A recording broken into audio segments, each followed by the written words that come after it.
Welcome to the Daily Walk Podcast, brought to you by Walk Thru the Bible. The Daily Walk Podcast is a daily devotional that will guide you on a life-changing journey through the Bible in 1 year. Join us every day to hear the entire Bible in a year, alongside a daily devotional thought that will help bring God's Word alive for you. Today's Daily Walk devotion comes from 1 Samuel chapters 4 through 8. In fulfillment of Samuel's prophetic word, judgment falls upon the family of Eli. Hophni and Phinehas die at the hands of the Philistines, as long as 34,000 of their countrymen. Worse yet, the ark of God falls into enemy hands. Struck by the twin blows of national and family catastrophe, Eli falls over and dies a broken man. Upon the shoulders of young Samuel is placed the responsibility of rebuilding the shattered nation, both spiritually and politically. The Philistines return the ark with a little divine encouragement, and the Israelites return to the worship of the one true God. But as Samuel grows older and his sons pervert their priestly office, the elders request a king to rule over them like all the other nations.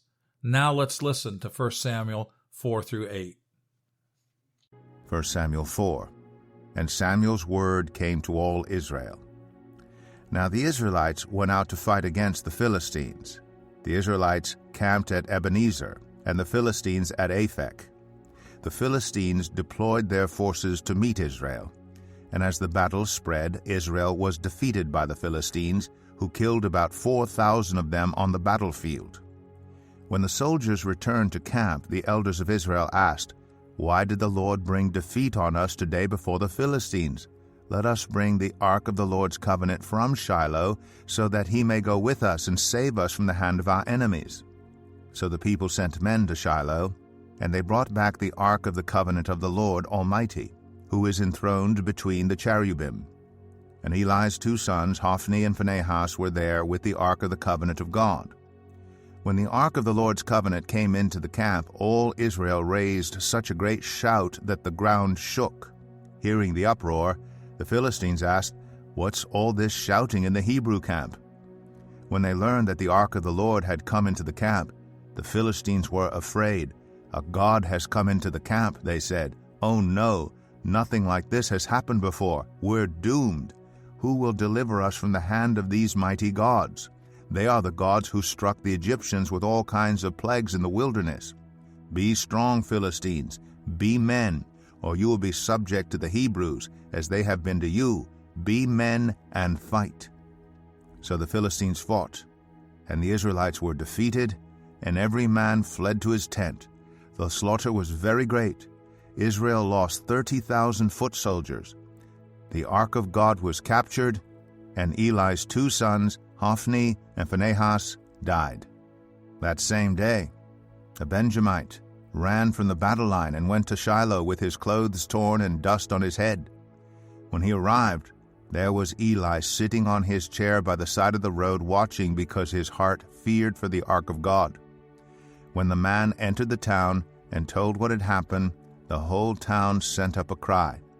Eli heard the outcry and asked, "What is the meaning of this uproar?"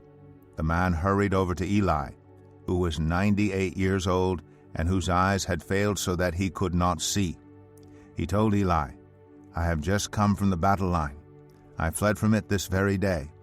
Eli asked, "What happened, my son?" The man who brought the news replied, "Israel fled before the Philistines, and the army has suffered heavy losses. Also, your 2 sons, Hophni and Phinehas, are dead, and the ark of God has been captured." When he mentioned the ark of God, Eli fell backward off his chair by the side of the gate. His neck was broken, and he died. For he was an old man, and he was heavy. He had led Israel 40 years. His daughter-in-law, the wife of Phinehas, was pregnant and near the time of delivery. When she heard the news that the ark of God had been captured, and that her father-in-law and her husband were dead, she went into labor and gave birth, but was overcome by her labor pains.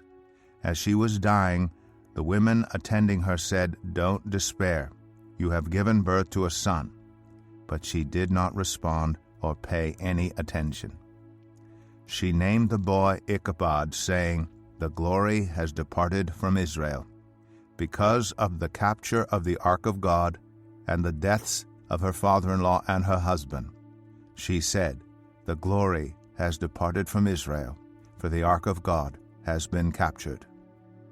1 Samuel 5. After the Philistines had captured the ark of God, they took it from Ebenezer to Ashdod. Then they carried the ark into Dagon's temple and set it beside Dagon. When the people of Ashdod rose early the next day, there was Dagon fallen on his face on the ground before the ark of the Lord. They took Dagon and put him back in his place. But the following morning when they rose, there was Dagon fallen on his face on the ground before the ark of the Lord. His head and hands had been broken off and were lying on the threshold, only his body remained. That is why to this day neither the priests of Dagon nor any others who enter Dagon's temple at Ashdod step on the threshold. The Lord's hand was heavy on the people of Ashdod and its vicinity. He brought devastation on them and afflicted them with tumors. When the people of Ashdod saw what was happening, they said, "The ark of the God of Israel must not stay here with us, because his hand is heavy on us, and on Dagon our God." So they called together all the rulers of the Philistines and asked them, "What shall we do with the ark of the God of Israel?" They answered, "Have the ark of the God of Israel moved to Gath." So they moved the ark of the God of Israel. But after they had moved it, the Lord's hand was against that city, throwing it into a great panic. He afflicted the people of the city, both young and old, with an outbreak of tumors. So they sent the ark of God to Ekron. As the ark of God was entering Ekron, the people of Ekron cried out, "They have brought the ark of the God of Israel around to us to kill us and our people." So they called together all the rulers of the Philistines and said, "Send the ark of the God of Israel away. Let it go back to its own place, or it will kill us and our people." For death had filled the city with panic. God's hand was very heavy on it. Those who did not die were afflicted with tumors, and the outcry of the city went up to heaven. 1 Samuel 6. When the ark of the Lord had been in Philistine territory 7 months, the Philistines called for the priests and the diviners and said, "What shall we do with the ark of the Lord? Tell us how we should send it back to its place." They answered, "If you return the ark of the God of Israel, do not send it back to him without a gift. By all means send a guilt offering to him. Then you will be healed, and you will know why his hand has not been lifted from you." The Philistines asked, "What guilt offering should we send to him?" They replied, 5 gold tumors and 5 gold rats, according to the number of the Philistine rulers, because the same plague has struck both you and your rulers.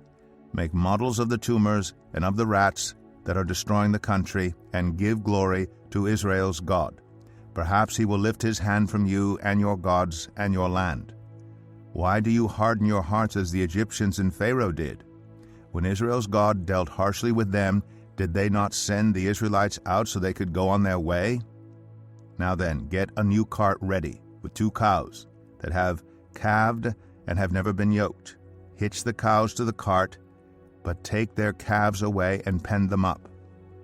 Take the ark of the Lord and put it on the cart, and in a chest beside it put the gold objects you are sending back to him as a guilt offering. Send it on its way, but keep watching it.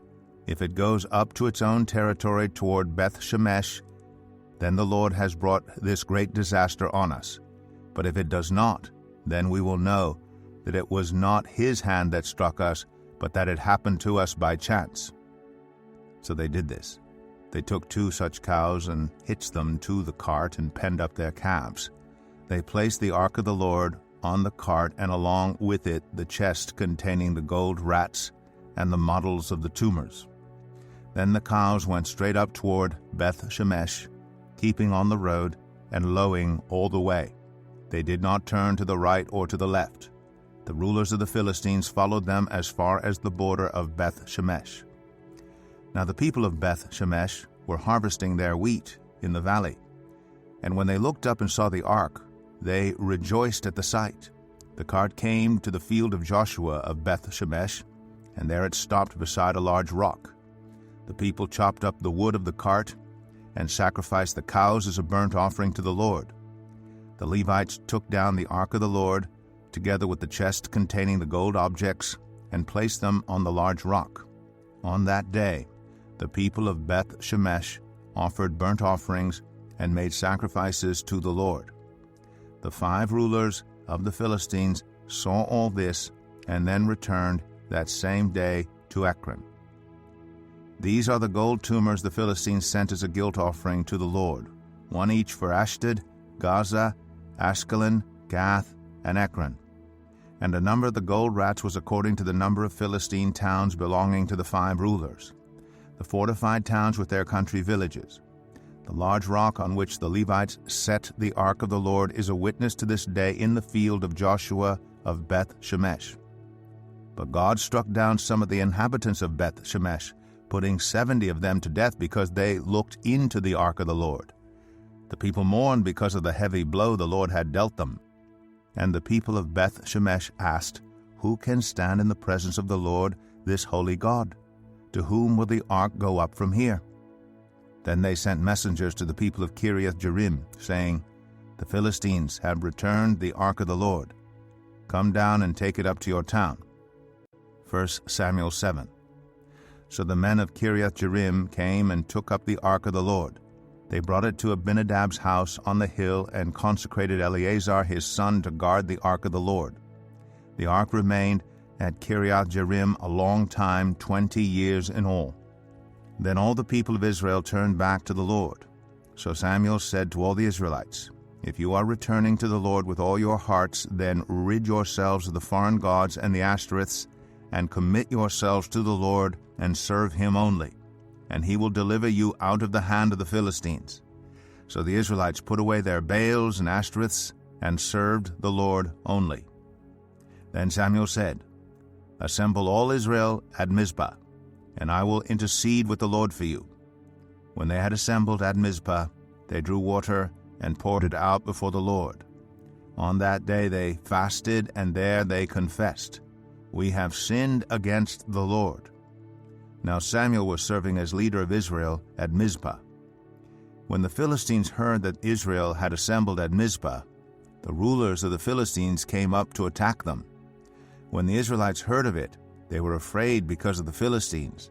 They said to Samuel, "Do not stop crying out to the Lord our God for us, that he may rescue us from the hand of the Philistines." Then Samuel took a suckling lamb and sacrificed it as a whole burnt offering to the Lord. He cried out to the Lord on Israel's behalf, and the Lord answered him.